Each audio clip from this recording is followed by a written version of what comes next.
بسم اللہ الرحمن الرحیم۔ اسلامک قصے اور واقعات دیکھنے کے لیے چینل کو سبسکرائب کیجیے۔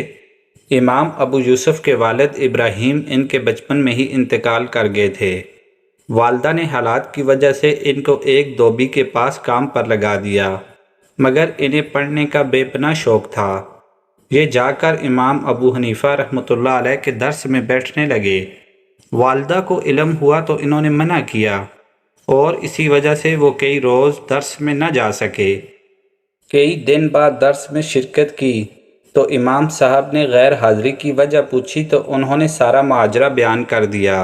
امام نے ان کو 100 درہم دیے اور کہا کہ ختم ہو جائیں تو اور لے لیا کرنا، لیکن درس میں آنا نہ چھوڑنا۔ امام ابو یوسف کہتے ہیں یہ سلسلہ چلتا رہا۔ میرے پیسے ختم ہونے کو آتے تو استاد محترم مزید عطا کر دیتے، یوں جیسے انہیں خود ہی علم ہو جاتا۔ لیکن اس سب کے باوجود ابو یوسف کی والدہ کی فکر مندی نہ گئی۔ ایک دن وہ امام ابو حنیفہ رحمۃ اللہ علیہ کے پاس آئیں اور کہا میرا بچہ یتیم ہے، میں اس کی طرف سے فکر مند رہتی ہوں، چاہتی ہوں کہ اس کے پاس کوئی ہنر ہو۔ مطلب اس کے ذہن میں یہ تھا کہ کوئی کاروباری ہنر سیکھ لے گا تو معاشی طور پر بہتر رہے گا۔ امام صاحب نے مسکرا کر انہیں جواب دیا کہ ابو یوسف تو پستے کے گھی کا فالودہ کھانا سیکھ رہا ہے۔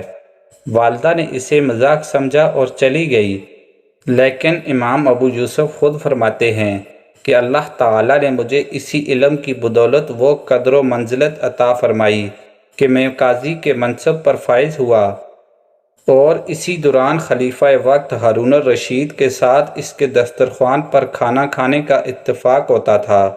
ایک دن میں خلیفہ کے پاس بیٹھا ہوا تھا، انہوں نے مجھے ایک پیالہ پیش کیا اور کہا کہ یہ بڑی خاص چیز ہے جو ہمارے لیے بھی کبھی کبھار ہی بنتی ہے۔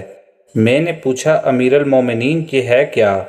کہنے لگے یہ پستہ کے گھی سے بنا ہوا فالودہ ہے۔ یہ سننا تھا کہ ابو یوسف کہتے ہیں میں ہنس پڑا۔ خلیفہ نے ہنسنے کی وجہ پوچھی تو میں نے ان کو سارا قصہ سنا دیا۔